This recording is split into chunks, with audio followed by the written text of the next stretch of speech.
Welcome to 2 Cents Short of a Dollar, the show where we give our 2 cents and keep it 100. We're your hosts. That's Motiz, and I'm Rue. And today we got some exciting boxing news to cover. So, one thing I've been meaning to talk to you about is Ryan Garcia. Obviously, he gets the big win against Devin Haney, but it all seems to come crashing down when we hear that he tests positive for PEDs. So, Ryan, and I think he had to prove himself innocent with the second test. And then he comes out and says, hey, I know who's setting me up, blah, blah, blah, whatever. But how do you feel about this? Is the win tarnished, or do you think it would have been the same outcome? I don't know the levels though, so I don't know if the levels were performance enhancing to a degree, but clearly he had it in his system, which was ostarine, right? Which was the main Yep, that's the PED, name of it. yeah, which is considered SARMs. I don't know the levels. I'm not sure if you can speak to the levels as to whether or not it actually enhanced them or if it just were traces in the system that wasn't really performance enhancing. That's probably will give me the determination as to whether or not, or I would say a justification as to whether or not they should go ahead and revoke that win from Ryan Like a no Garcia, contest, yeah. right? A no contest, or criticize Ryan Garcia to a degree, right? Personally, me, I think you should probably leave it because it's unfair when you have other fighters, Margarito with the cement gloves, even Oscar Valdez got caught cheating. So many boxers get caught cheating. They almost never rule it a no contest. So in this case, why would you do it for Devin Haney's sake, right? So, but in terms of just answering your question directly with Ryan Garcia, I don't know. It does take away from the performance if the levels were performance enhancing. Yeah, I can't particularly speak to the levels. I haven't heard much about that or seen any clarity on that, but I do know it's supposed to help with muscle mass, strength, and I think it's supposed to help cut weight too. And seeing how Ryan said he tried everything he could and he could not get down to 140, I'm wondering if this is something that he took to try to like lose weight. You know, maybe not knowing that it was the ostarine, right? Maybe it was something else that the ostarine is inside of to try to cut the weight, right? But nevertheless, I think if someone gets caught with performance enhancing drugs, you have to say, hey, they got some kind of benefit from it. You know what I mean? Even if it's the slightest of a level of a benefit, there has to be some kind of benefit that came from it. You know what I mean? So I think we have to look at him as, hey, this win, whether you keep it or not, it has to be a bit tarnished. There has to be some kind of asterisk there, you know. But I'll say what's shocking to me is, bro, Devin Haney, not known as a very big puncher, right?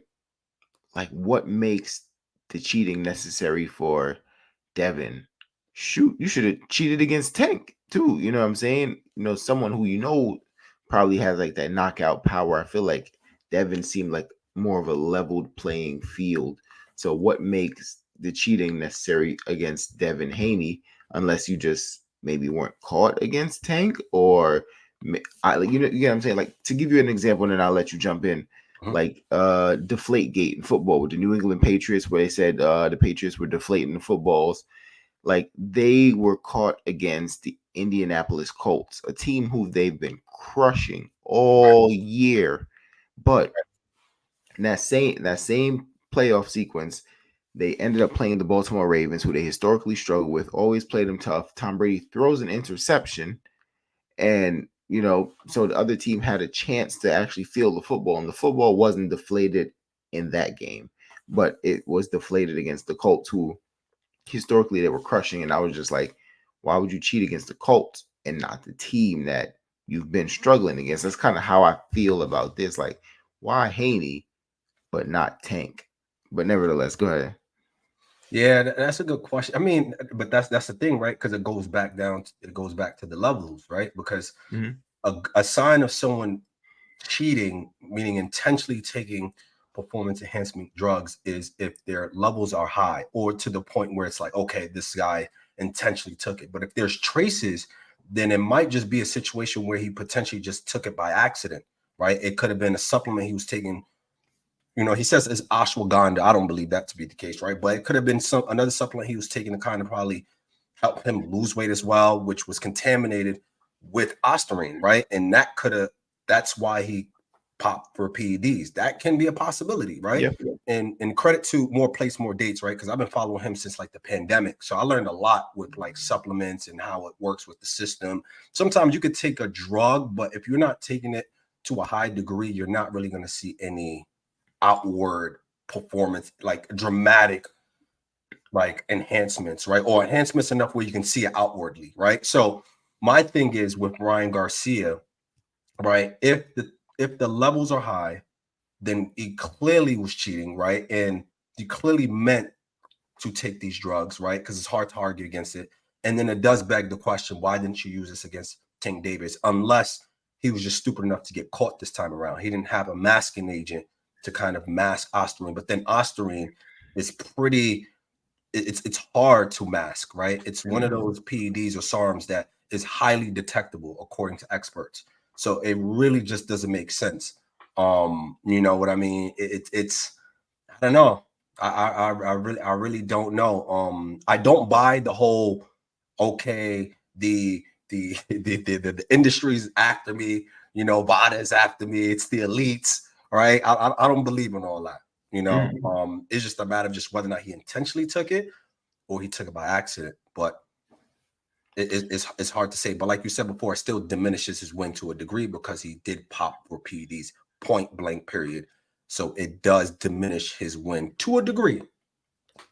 It's crazy. I was going to ask you about the conspiracy theories because even before, the fight, people were like, yo, Ryan's acting crazy. What is he talking about? He's saying all these things. And he was like, yo, like, etc. Like, yo, they're doing this stuff. They're doing that stuff. It seemed like he knew something about some kind of maybe secret group, secret organization. So I was gonna ask you, but you already answered the question. You don't believe in. Like, do you think this is payback? Like, you shouldn't have been putting this stuff out there in the Nah, first place. This is nah. payback. And to go back now that I'm thinking about it, right? Because remember our video that we did, right? And it's actually it's funny because I actually disagreed with you, right? But Hmm. now that I'm thinking about it, right? And the video was who in that video we discussed. There was a portion where we discussed who has more to lose, Hmm. Devin Haney or Ryan Garcia. And you made the case Ryan Garcia has more to lose. Where I was like, Devin Haney has a lot more to lose, right? But in this case, maybe it was a situation where if he did intentionally take these PEDs, he was like, "Yo, I can't take another loss to a top tier fighter, Hmm. otherwise my career is going to start going down the drain." So therefore, to kind of ensure or kind of heighten my win, the probability of me winning, let me just take these PEDs and let me start acting crazy to kind of help shift the focus from my situation. And then what ends up happening is if I do pop, there's so many smoke and mirrors. I already kind of threw all these crazy theories out there that people won't know what to believe. Hmm. Maybe it's a situation like that. You know what I mean? So Yeah. who's to say? Or like More Place More Dates said, right? It could be a situation where people tend to, and it all comes back to levels. It may be a situation where Ryan Garcia may have been smart and calculative in this instance, where he decided, you know what, I'm going to take this, but I'm going to see what supplements is already tainted with ostarine, and if I do pop for it, I can just say, hey, look, I took these pills here, test them, and they test them and they're like, oh, well, yeah, they were tainted with ostarine, so you did take them by accident. It could be a situation like that. It could be a ploy. Who knows? All right. So Yeah. it's really hard to say, but what I'll shift shift it back over to you. Yeah.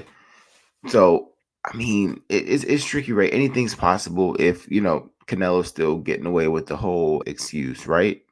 So it's like anything's possible. This is just, I don't know. It just seems so crazy. It just came out of left field. It's like, yo, Ryan was on top of the world, and it almost feels like someone's like, nah, we have to like balance this back out.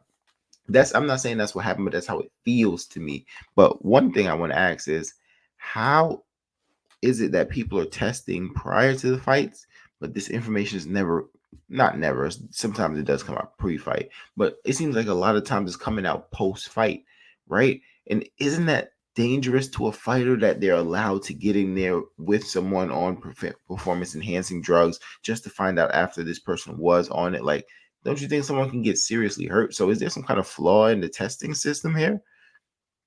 Yeah, man, because it happened with going back to the Oscar Valdez case, you know, he got tested before the fight. They found out he was on PEDs and they allowed him to fight.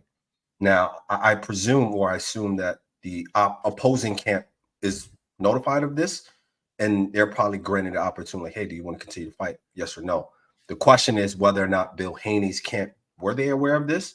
I know that there is sometimes a period of time where they test the athlete and then they have to go ahead and kind of determine the results, which probably takes, I want to say, anywhere from 48 to 96 hours, you know, and usually how they catch people, right? According to Victor Conte, the best way to catch people is, ironically, right? The best way to catch people is to when you drug test them immediately after the fight, because whatever they have in their system is going to show.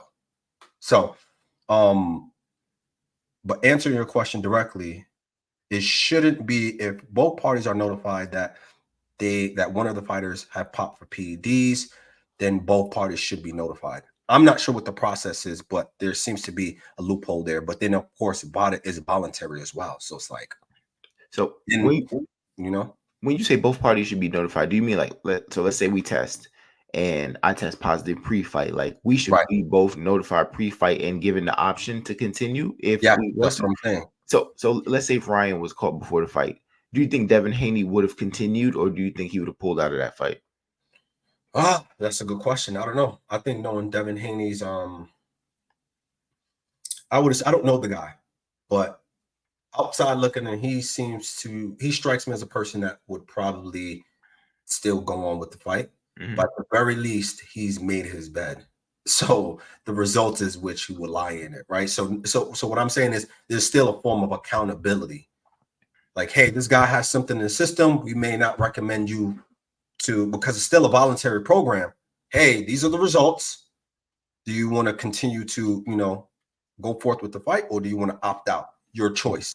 So I think that at least both parties should be notified. I would assume that should be the case, but if that's not the case, that is crazy. That's wild. Mm-hmm. I'm not gonna lie. That is crazy. And I got a question for you. Mm-hmm. At this point, because there's so many athletes that tend to use PEDs, right? Even on the lower level, it just so happened to be that people at the highest level tend to go through BOTA. But those that don't go through BOTA, right? I'm sure that they're using performance enhancing drugs. My question is to you: Do they should just allow PEDs?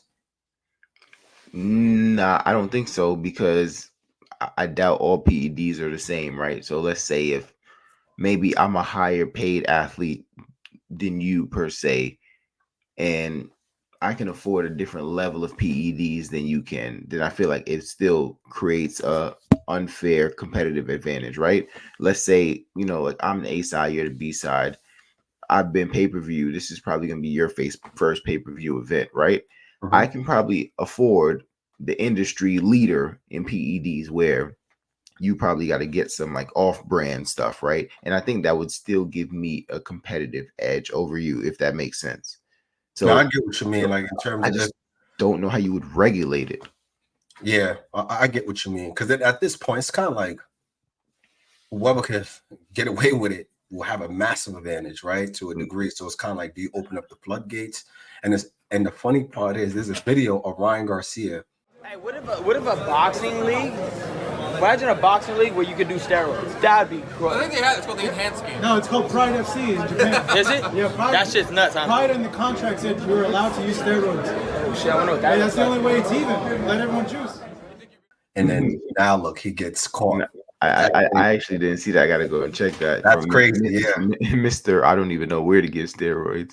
Like, I'm not gonna lie, I was kind of on board with his video until he said, I don't even know where to get steroids, bro. Like, when you have that much money, you can source almost anything you want. Yeah, that was it. Kind of was like that's like that was a terrible lie. Like it was just like obvious you would say that. And the hard part about this situation is because if I wasn't being objective, I would say I would want to believe Ryan. He doesn't strike me as a person that would take PEDs, if I'm being honest. But I just got to be objective in the situation. Just look Yeah. at the facts. Yeah. And, the last thing I would say to close out this topic, but before I do, make sure you guys like, comment, and subscribe. But the last thing I would say is, Devin Haney was in there, and this is Devin Haney's 30, low 30s in pro fights, right? So he's fought a lot of competition. When he was in there, like prior to this coming out, he never thought anything was off, or he never was like, man, that's kind of weird. You know what I'm saying? A la the Conor Ben situation where, like, I think it was Chris Van Heerden and maybe Chris Algieri who were just like, yo, when we were in there, like we've been in there with some strong guys and stuff, but we never felt anything. Like Devin didn't have that kind of reaction to anything that was happening with Ryan Garcia. So that I just say that to say it makes me think of the levels thing. Maybe the levels weren't super high, or Right. I don't know if it was given the competitive edge that it was supposed to be given. But I mean, the fact that it's in the system is no real way that I can refute that there Right. has to be some kind of blemish Right. on this I win. I agree.